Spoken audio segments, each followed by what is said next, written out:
लोकप्रियकरण और उसके विस्तार के लिए कृत संकल्प विज्ञान प्रसार गत 32 वर्षों से राष्ट्र के इस एजेंडा को लोगों तक पहुंचाने में प्रयासरत है। अपने इस 32 साल की यात्रा के अंदर अनेक मील के पत्थरों को पार कर विज्ञान प्रसार ने 300 से अधिक किताबों का मौलिक पुस्तकों का निर्माण किया और करीब 3000 से अधिक फिल्मों का निर्माण कर देश का पहला ओटीटी चैनल स्थापित किया जिसे इंडिया साइंस कहते हैं।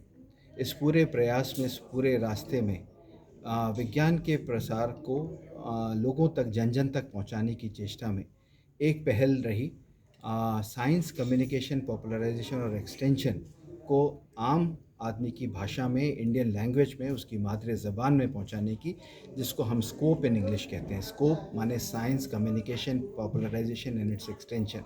और अलग अलग मादरी ज़बानों में ये काम हमने कुछ 2 साल पहले शुरू किया। बहुत सारी भाषाएं हैं, लिहाजा ये ज़रूरी था कि हम कुछ चुनिंदा भाषाओं को लेके शुरू करें और उनके बेसिस से जो हमको तजुर्बे हासिल हों उससे हम आगे उस पर काम कर सकें। नींव रखी गई। हमने उर्दू, बंगला, तमिल, तेलुगु, कन्नड़ और मैथिली, कश्मीरी उर्दू में काम शुरू किया।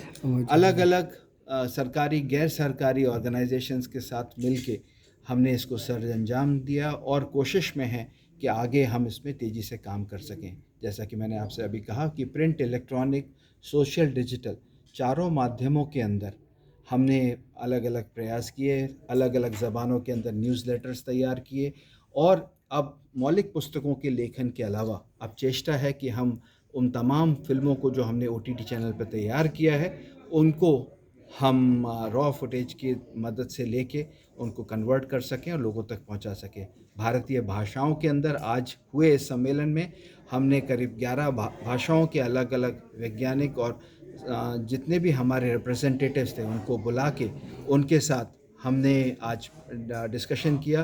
टेक्टिकल स्ट्रैटेजिक इनिशिएटिव्स के बारे में बात हुई। अब तक जो काम किया उसका एक जायज़ा लिया, ब्यौरा मिला और आगे क्या करना है और किस तरह से इसको हम जल्दी से जल्दी हर जनमानस तक और हर व्यक्ति तक पहुंच सकें, इसके लिए हमने आज बातें की। उसके बारे में कुछ निर्णय किए, कुछ एक्शनेबल आइटम्स किए। प्रिंट, इलेक्ट्रॉनिक, सोशल, डिजिटल के अलावा ये बहुत ज़रूरी है कि हम लोगों को तैयार कर सकें। साइंटिस्ट एक तरफ, जर्नलिस्ट एक तरफ, दोनों की ज़रूरतों को समझते हुए हमने ट्रेनिंग प्रोग्राम्स, वर्कशॉप्स को प्लान किया है और उम्मीद करते हैं कि हम आने वाले वक्त में ना सिर्फ एक बहुत बड़ी जमात उन साइंस कम्युनिकेटर्स की तैयार कर पाएंगे जो विज्ञान के सब्जेक्ट को, ड्राई एंड रैप समझे जाने वाले सब्जेक्ट को एक इंटरेक्टिव और बहुत इंटरेस्टिंग बना सकेंगे। हम सब ने देखा कोविड के ज़माने में कि साइंस के लिए लोगों के अंदर एक जज्बा था, लोग जानना चाहते थे कि वैक्सीन कब आएगी और सब साइंस की तरफ मुखातिब हुए और उम्मीद है कि हम इस सब का फ़ायदा लेके लोगों के अंदर एक साइंसी जहनीत को तेज़ी से पहुंचा पाएंगे। और ये तभी संभव है कि जब हम सब, आप और हम सब मिलके लोगों के अंदर प्रधानमंत्री, हमारे आदरणीय प्रधानमंत्री का जो स्वप्न है कि हर व्यक्ति के अंदर एक साइंटिफिक टेम्पर डेवलप हो सके, उसको कर सके। तो इस सफ़र के अंदर लोग जुड़े, कारवां बनता चला गया और उम्मीद करते हैं कि अब ये एक अमली जामा पहन के एक अच्छे बड़े प्रोग्राम के तौर पे जिसकी सख्त ज़रूरत है पूरे देश को, पूरे मुल्क को, वो हम हासिल कर पाएंगे। शुक्रिया।